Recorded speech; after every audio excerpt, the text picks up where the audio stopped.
Good morning. The Melbourne Airport Terminal 2 International Arrivals Hall is really a project of transformation.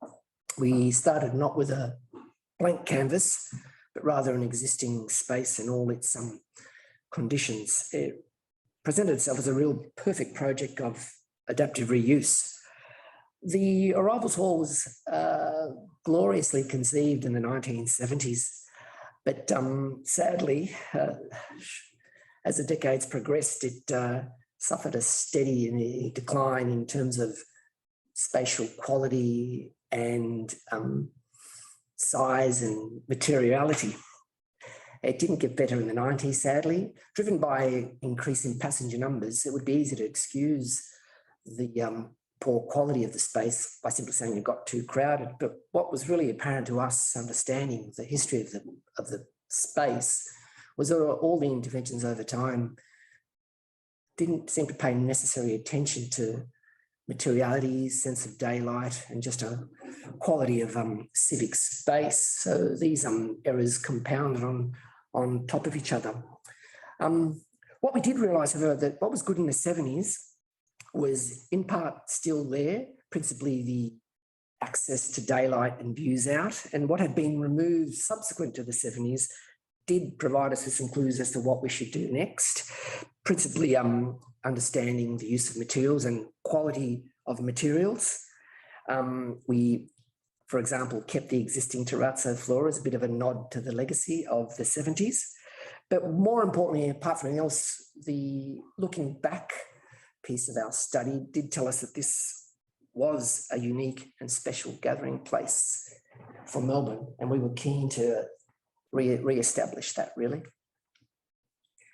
Situated between Terminals 1 and Terminal 3, Terminal 2 was the major construction for Melbourne Airport back in the 1970s, as Andrew touched on. Over the years since then, it's seen sporadic and incremental expansions throughout the whole precinct. But this particular project focused on the T2 Arrivals Hall, and so the operational conditions of that formed the basis of our brief. As you can see, the existing primary exits from the reclaim hall, both north and south, split the hall into two sections, which divided both passengers and meeters and greeters. This created pinch points, crowding in areas which were undesired, but also confusion and disorientation in the space. The facade, as you can see, was lined with retail units and also the waiting areas. These also had back painted glass, so there was very minimal external views out to the space to know that you've arrived in Melbourne or know where you've arrived at all. The constraints were not only based on the existing conditions, but also from a vertical and horizontal constraint as well. Above the arrivals hall is an existing elevated road, and it's good to note that it's an operating elevated road. And also the forecourt to the right of the page was an operating forecourt, so we weren't able to extend up or out through this project, and that formed the design of the functional brief that we had to respond to. This got brought down into three key moves from the design perspective. Key move one was a connection through to T3. This allowed for internal connection through to the domestic terminals, but also it increased the floor area for passengers to exit from the space, to redistribute areas of loading and crowd loading, but also gave us the opportunity to redistribute some of the retail units in that space and look to improve legibility and create a much more welcoming space for passengers and meeters and greeters alike. The other major move was centralising the waiting area and also the maximising depth in the centre of the hall.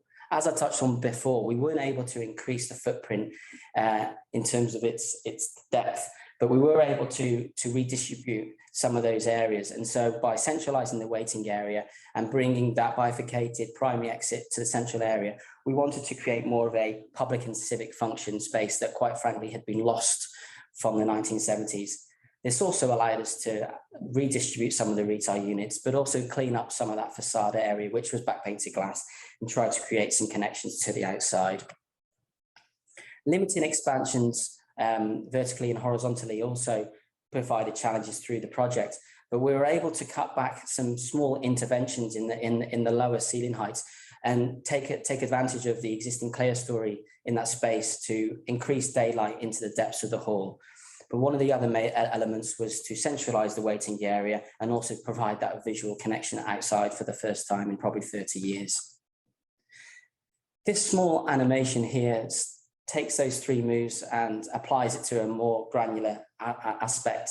And as you can see some of the forensic removal from the existing airport, both across the whole space, but understanding that there's 3 decades worth of construction, incremental growth.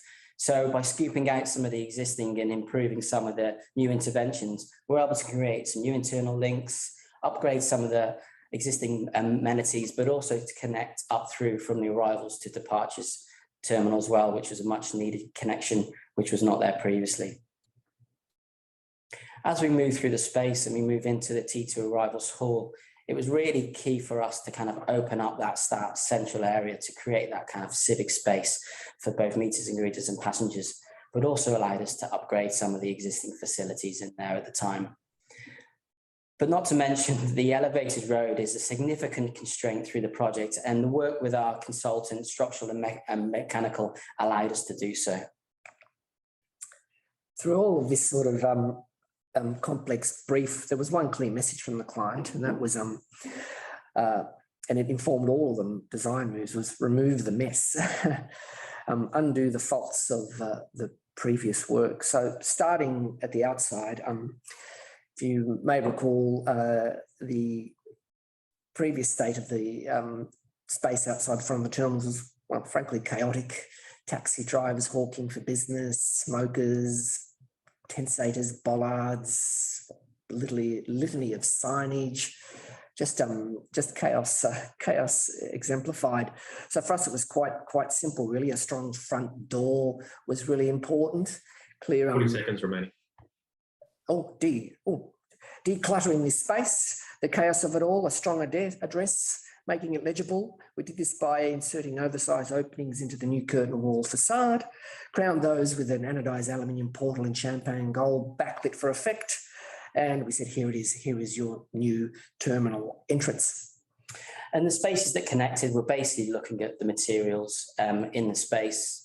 It wasn't inside, it's an external space, creating connections through to daylight. What was really important that this a unique and special public gathering place that we reinstated at the return of a key civic space in Melbourne.